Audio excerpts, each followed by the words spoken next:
महाभारत के अनुसार गुरु द्रोणाचार्य का विवाह कृपाचार्य की बहन कृपि से हुआ था। कृपि के गर्भ से अश्वत्थामा का जन्म हुआ। उसने जन्म लेते ही अच्छह श्रवा अश्व के समान शब्द किया, इसी कारण उसका नाम अश्वत्थामा हुआ। वह महादेव, यम, काल और क्रोध के सम्मिलित अंश से उत्पन्न हुआ था। अश्वत्थामा महापराक्रमी था। युद्ध में उसने कौरवों का साथ दिया था। मान्यता है कि अश्वत्थामा आज भी जीवित है। इनका नाम अष्ट चिरंजीव में लिया जाता है, अर्थात अश्वत्थामा, बलि, वेदव्यास, हनुमान, विभीषण, कृपाचार्य, परशुराम और मार्कंडेय ऋषि का स्मरण सुबह सुबह करने से सारी बीमारियां समाप्त होती हैं और मनुष्य 100 वर्ष की आयु को प्राप्त करता है। महाभारत के अनुसार द्रोणाचार्य जब कौरवों व पांडवों को शिक्षा दे रहे थे, तब उनका एक नियम था। उनके अनुसार द्रोणाचार्य ने अपने सभी शिष्यों को पानी भरने का एक एक बर्तन दिया। जो सबसे पहले उस बर्तन में पानी भर लाता था, द्रोणाचार्य उसे धनुर्विद्या के गुप्त रहस्य सिखा देते थे। द्रोणाचार्य का अपने पुत्र अश्वत्थामा पर विशेष प्रेम था, इसलिए उन्होंने उसे छोटा बर्तन दिया था, जिससे वह सबसे पहले बर्तन में पानी भरकर अपने पिता के पास पहुंच जाता और शास्त्रों से संबंधित गुप्त रहस्य समझ लेता था। अर्जुन ने वह बात समझ ली। अर्जुन वरुणास्त्र के माध्यम से जल्दी अपने बर्तन में पानी भरकर द्रोणाचार्य के पास पहुंच जाते और गुप्त रहस्य सीख लेते।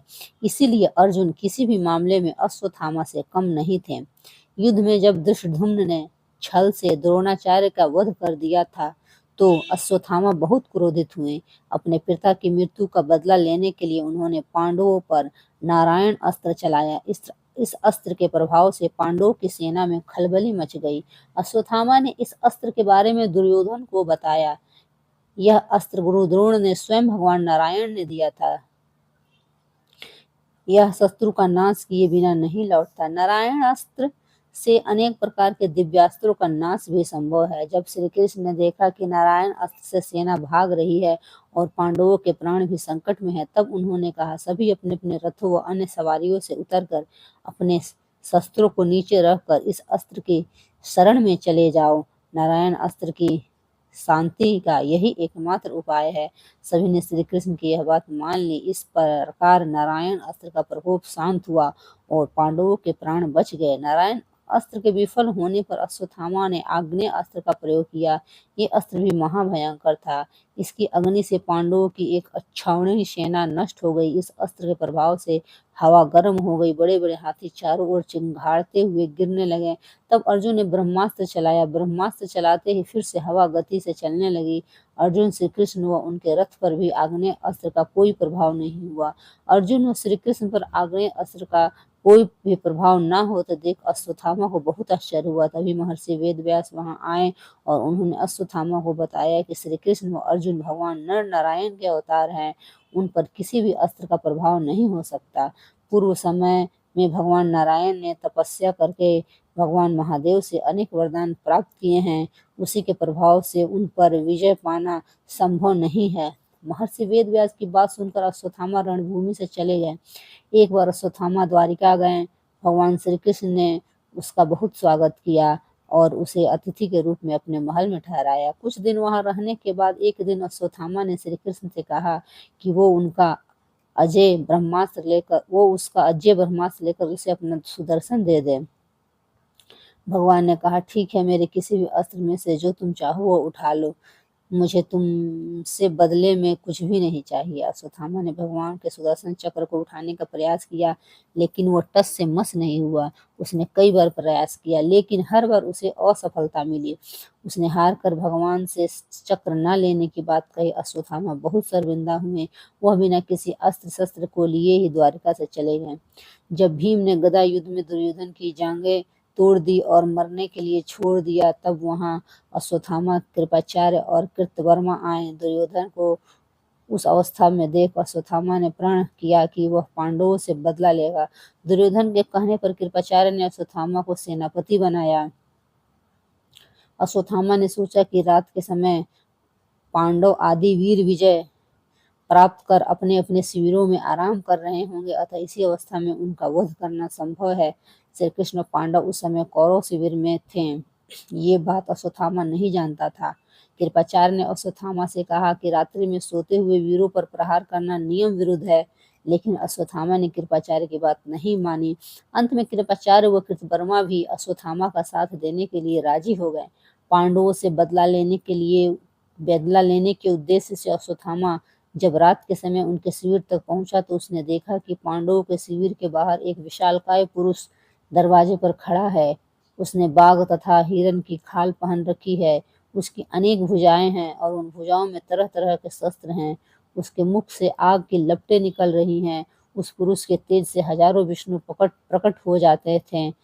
वह स्वयं भगवान महादेव भी थे। महादेव ने उस भयंकर रूप को देखकर भी अश्वत्थामा घबराया नहीं और उन पर दिव्यास्त्रों से प्रहार करने लगा, लेकिन उस अस्त्रों का महादेव पर कोई असर नहीं हुआ। यह देख अश्वत्थामा भगवान शंकर की उपासना करने लगा और स्वयं की बलि देने लगा। तब महादेव ने अश्वत्थामा से कहा कि श्री कृष्ण की ने तपस्या, नियम, बुद्धि व वाणी से मेरी आराधना की है, इसलिए उनसे बढ़कर मुझे कोई भी प्रिय नहीं है। पांचालों की रक्षा भी मैं उन्हीं के लिए कर रहा था, किंतु कालवश अब ये निस्तेज हो गए हैं, अब इनका जीवन शेष नहीं है। ऐसा कहकर महादेव ने अश्वत्थामा को एक तलवार दी और स्वयं को अश्वत्थामा के शरीर में लीन कर दिया। इस प्रकार अश्वत्थामा अत्यंत तेजस्वी हो गया।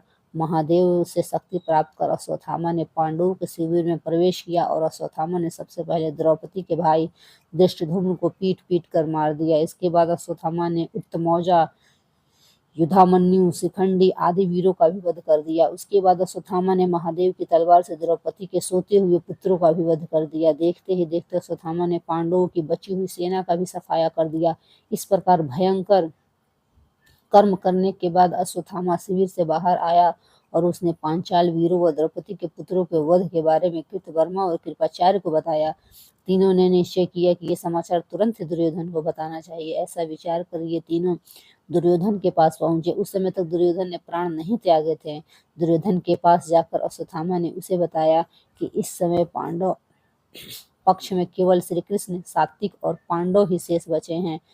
शेष सभी का वध हो चुका है। ये समाचार सुनकर दुर्योधन प्रसन्न हुआ, पर थोड़ी ही देर में उसके प्राण निकल गए। जब अश्वत्थामा ने सोते हुए द्रौपदी के पुत्रों का वध कर दिया, तब पांडव क्रोधित होकर उसे ढूंढने निकले। अश्वत्थामा को ढूंढते हुए वे महर्षि वेदव्यास के आश्रम पहुंचे।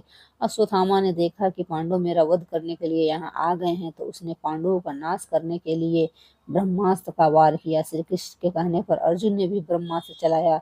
दोनों ब्रह्मास्त्रों की अग्नि से सृष्टि जलने लगी। सृष्टि का संहार होते देख महर्षि वेदव्यास ने अर्जुन व अश्वत्थामा से अपने अपने ब्रह्मास्त्र लौटाने के लिए कहा। अर्जुन ने तुरंत अपना अस्त्र लौटा लिया, लेकिन अश्वत्थामा को ब्रह्मास्त्र लौटाने का ज्ञान नहीं था, इसलिए उसने अपने ब्रह्मास्त्र की दिशा बदलकर अभिमन्यु की पत्नी उत्तरा के गर्भ की ओर कर दी और कहा कि मेरे इस अस्त्र के प्रभाव से पांडवों का वंश समाप्त हो जाएगा। तब श्री कृष्ण ने अश्वत्थामा से कहा कि तुम्हारा अस्त्र अवश्य ही अचूक है, किंतु उत्तरा के गर्भ से उत्पन्न मृत शिशु भी जीवित हो जाएगा। ऐसा कहकर श्री कृष्ण ने अश्वत्थामा को श्राप दिया कि तुम 3000 वर्ष तक पृथ्वी पर भटकते रहोगे और किसी से बात नहीं कर पाओगे। तुम्हारे शरीर से पी व रक्त बहता रहेगा। इसके बाद अश्वत्थामा ने महर्षि वेदव्यास के कहने पर अपनी मणि निकालकर पांडवों को दे दी और स्वयं वन में चला गया। अश्वत्थामा से मणि लाकर पांडवों ने द्रौपदी को दे दी और बताया कि गुरुपुत्र होने के कारण उन्होंने अश्वत्थामा को जीवित छोड़ दिया है। जय श्री कृष्ण। धन्यवाद।